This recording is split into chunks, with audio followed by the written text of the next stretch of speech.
Hello guys, welcome to Java tutorial series.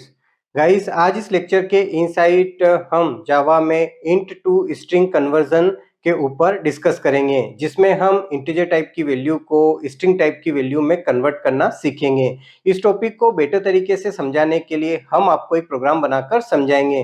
तो guys, please इस lecture को आप लास्ट मोमेंट तक वॉच करें, क्योंकि ये लेक्चर आपके लिए काफी यूजफुल साबित हो सकता है। तो चलिए इस लेक्चर को शुरू करते हैं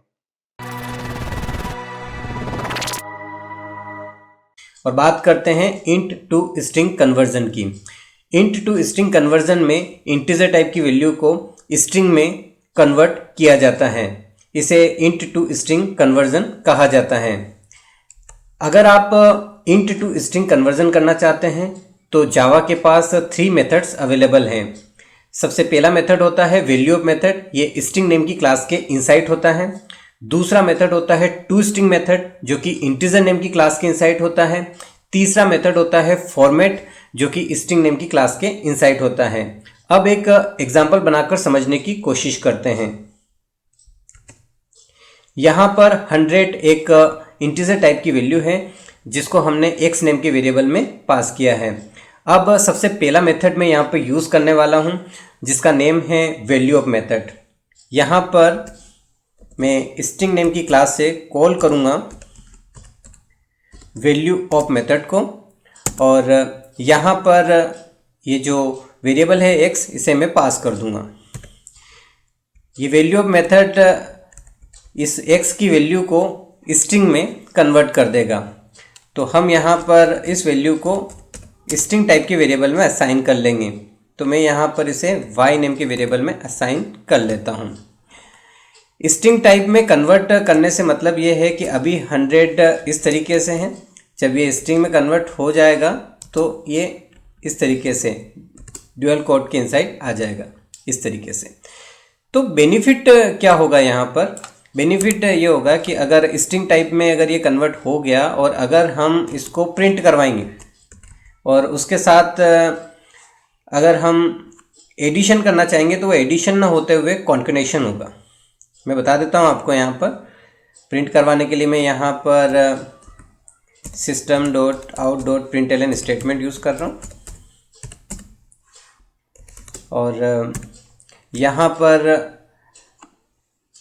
ये जो y नेम का वेरिएबल है, जिसके इनसाइट वो स्ट्रिंग वैल्यू है, इसमें मैं यहाँ पर 28 करना चाहता हूँ। तो एडिशन होने की जगह यहाँ पर क्या होगा? कॉन्केटेनेशन होगा, और ये 100 के साथ कॉन्केट हो जाएगा। तो अभी हमें जो आउटपुट मिलेगा वो क्या मिलेगा? 10020, इस तरीके से। मैं अभी इसे रन करके आपको बताता हूँ, बहुत आसान है।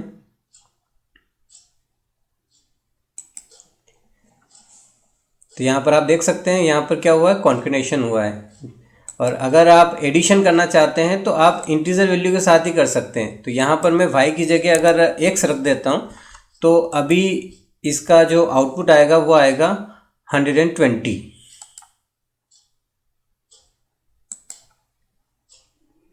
यहाँ पर आप देख सकते हैं हमें आउटपुट मिला है 120। तो ये तो हुआ पहला तरीका, जिसमें हमने वैल्यू ऑफ मेथड का यूज़ किया। अब हम बात करेंगे टू स्ट्रिंग मेथड की। टू स्ट्रिंग मेथड जो होता है वो इंटीजर नेम की क्लास के इनसाइड होता है। तो मैं यहाँ पर इंटीजर नेम की क्लास से कॉल करूँगा टू स्ट्रिंग मेथड को। जैसे मैं टू स्ट्रिंग मेथड कॉल करूँगा, यहाँ पर मैं आर्ग्यूमेंट पास कर दूँगा x, और अब ये टू स्ट्रिंग मेथड इस इंटीजर वैल्यू को किस में कन्वर्ट कर देगा? स्ट्रिंग में कन्वर्ट कर देगा। तो यहाँ पर जब मैं एडिशन करना चाहूँगा 20 का, तो एडिशन ना होते हुए क्या होगा? कॉन्केटेनेशन होगा, क्योंकि y के इनसाइड जो वैल्यू है वो स्ट्रिंग टाइप में है। मैं रन करके बताता हूँ आपको। यहाँ पर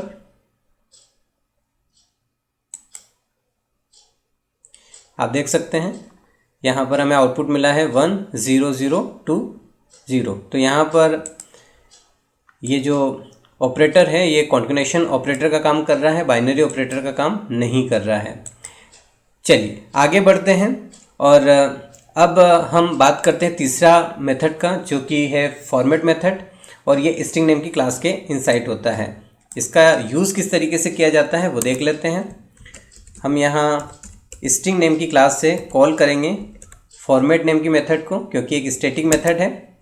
यहाँ पर किस टाइप की वैल्यू है, इंटीजर टाइप की वैल्यू है, तो हम यहाँ पर %d यूज़ करेंगे और आर्ग्यूमेंट वाले पार्ट में हम, यानी कि आर्ग्यूमेंट 1 वाले पार्ट में हम x नेम के वेरिएबल को पास कर देंगे, यानी कि x के इनसाइड जो इंटीजर टाइप की वैल्यू है उसे अब ये स्ट्रिंग में कन्वर्ट कर देगा।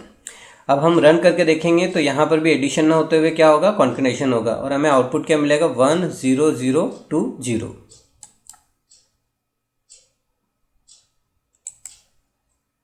तो यहाँ पर आप देख सकते हैं हमें आउटपुट मिला है 1 0 0 2 0।